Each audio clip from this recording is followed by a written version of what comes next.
মাছ বা মাংস ছাড়াই কাবাব বানানো যায়। এই কাবাবটা বানাতে একটা আলু, একটা ডিম আর সেই সাথে কিছু পেঁয়াজ কুচি আর মশলা লেগেছিল। এখানে একটা সিদ্ধ আলু খুব ভালো করে ম্যাশ করে নিয়েছি আর একটা সিদ্ধ ডিম গ্রেট করে নিচ্ছি, ধনেপাতা কুচি, কাঁচামরিচ কুচি আর কিছু পেঁয়াজ কুচি।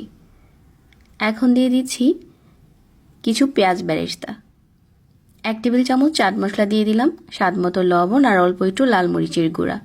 সবগুলো উপকরণ এখন একসাথে করে ভালো করে কষলিয়ে মাখিয়ে নিচ্ছি।